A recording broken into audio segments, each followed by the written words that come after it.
Teman-teman yang makan Allah, kita sering mendengar orang di bulan puasa, sebelum puasa, bahkan setelah hari raya, membacakan surat Al-Baqarah ayat 183. Yang saya tidak usah bacakan karena hampir semua orang hafal, bahkan yang tidak berpuasa.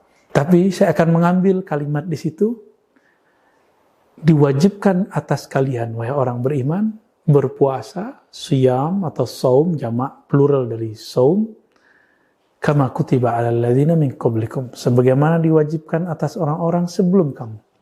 Siapakah orang-orang sebelum kamu itu? Nabi Muhammad, orang-orang sebelum beliau adalah Sayyidina Ismail, Sayyidina Ishaq. Mereka adalah pendahulunya Rasulullah SAW. Min qablikum, orang-orang sebelum kamu. Artinya, puasa itu adalah salah satu amalan yang tua. Apakah sebelum Nabi Ibrahim ada? Ada. Bahkan Sayyidina Adam disebutkan oleh Imam Ibnu Katsir dalam Al-Bidayah wa Nihayah ketika bertobat, fatalaqqa Adam, ya, fatalaqqa. Ketika Adam bertalaqi, menghadap kepada Rabb-Nya dengan beberapa kalimat, fataba alaih, maka Allah menerima tobatnya. Di dalam riwayat itu ada beberapa hal-hal yang agak sulit kita bayangkan. Berapa lama beliau menyebutkan 40 hari, 40 tahun. Namun yang paling masuk ke dalam logika kita hari ini, karena itu pernah terjadi di zaman Izzuddin bin Abdissalam, 40 hari, 40 malam. Bahkan dalam Bible sendiri, orang-orang Israeliat sangat faham ini. Nabi Musa di dalam Goa Tursina itu tidak makan, tidak minum arba'ina yauman, 40 hari. Kenapa digenapkan dari 30 jadi 40? Karena beliau mencuci mulutnya, karena merasa bau, disebabkan oleh berpuasa. Dan itu riwayatnya sahih. Teman-teman yang makan Allah, maka yang pertama berpuasa di muka bumi ini adalah Sayyidina Adam. Beliaulah khalifatullah fil ard, khalifah Allah pertama di bumi, yang kemudian dia berpuasa sebagai bentuk pertobatan. Jadi puasa itu adalah bentuk cara kembali kepada Allah. Dengan cara memutuskan hubungan diri dari selain Allah. Itulah yang disebut salah satu tobatnya badan. Jadi tobatnya badan adalah puasa. Puasa ini jadi masalah lagi. Ternyata puasa bukanlah bahasa Arab. Puasa dari bahasa Sanskerta lagi. Upawasa atau taqarrub ila wahidil ahad, mendekatkan diri kepada yang Maha Esa. Upa itu taqarrub, wasa sang Maha Esa. Dan ternyata sama di dalam Al-Quran, bukan cocok logi, karena memang agama Brahmana ini menurut Imam Al-Jili adalah agama warisan Nabi Ibrahim. Meskipun kemudian ada perubahan, sebagaimana terjadi perubahan dalam agama-agama Semitik. Apa itu? La'allakum tattaqun. Puasa itu agar kamu menjadi orang yang dekat kepada Allah dengan takwa. Berarti maknanya sama.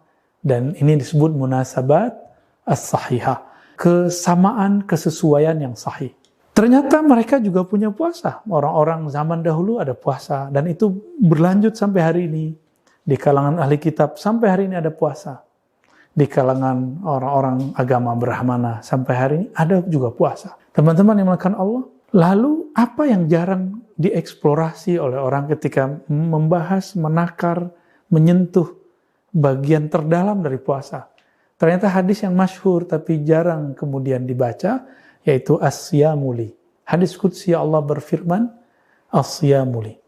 Saum itu dalam bahasa Ibrani disebut zoom atau ta'anit, menahan diri dari makan, minum, dan berjima. Itu adalah untukku. Tapi ternyata maknanya lebih luas. Menahan dirimu daripada selainku, itulah yang disebut li. Itulah li bagiku. Inilah yang dikatakan oleh Imam Ibn Arabi.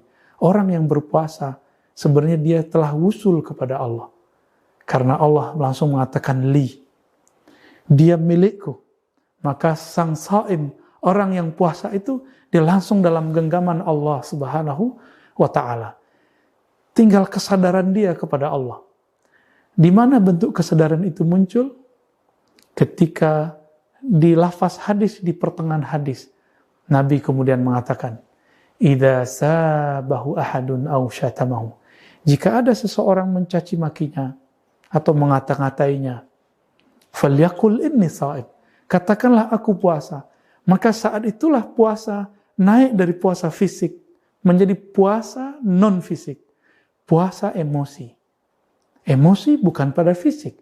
Emosi itu ada pada nafsiyah kita. Ini disebut dengan saum nafsiyah. Kalau tadi saum badaniyah. Istilah mungkin baru, tapi sebenarnya hampir sama dengan istilah-istilah yang sebelumnya. Selama ini kita baru puasa lapar haus. Disebut saum badaniyah. Namun Nabi menghendaki, ayo naik lagi. Menjadi puasa nafsiyah. Puasa menahan gejolak diri. Jika ada di sosmed kita orang berkomentar kasar, kita tidak usah layani. Bahkan kalau perlu kita tinggalkan. Jika terganggu, blokir saja. Supaya tidak mengganggu layar-layar indah yang kita lihat setiap hari itu. Teman-teman yang melakukan Allah. Namun kemudian kita kembali ke hadis yang tadi. Nabi mengatakan, orang yang berpuasa itu, bau mulutnya lebih harum di sisi Allah. Bukan di sisi makhluk. Daripada apa? Daripada rihil misik. Daripada kesturi. Apakah ini bau harum yang fisik? Tentu tidak. Nabi SAW lagi berbicara keharuman rohani. Keharuman yang dulu Sayyidina Musa pernah terlewatkan. Jadi beliau ketika 30 hari tercium olehnya bau mulutnya. Lalu beliau bersiwak. Apa kata Allah? Lewat malaikat, engkau sempurnakan 10 hari lagi. Itu sebabnya Nabiullah Musa mengenapkan menjadi 40 hari. Karena beliau terganggu oleh bau mulutnya. Padahal Allah suka dengan bau mulut itu. Sahabat-sahabat dimakan Allah, maka 3 poin di hadis ini. Pertama, Allah mengatakan, puasamu itu, puasa apa? Inilah puasa yang boleh kita sebut puasa qalbu, puasa ruh. Puasa qalbu dan ruh yang membuang selain Allah dari dirinya, dari dalam qalbunya, inilah yang kemudian membuat Allah mengatakan, kamu milikku. Dan yang kedua, puasa nafsiyah. Puasa orang-orang yang menjaga dirinya dari gejolak hawa nafsunya. Dan yang ketiga, rahasia puasa itu membuat bau mulutnya harum. Karena orang-orang yang berpuasa, dia tidak mengatakan kata-kata yang kasar. Dia tidak menggosipkan orang lain. Dia tidak merendahkan orang lain.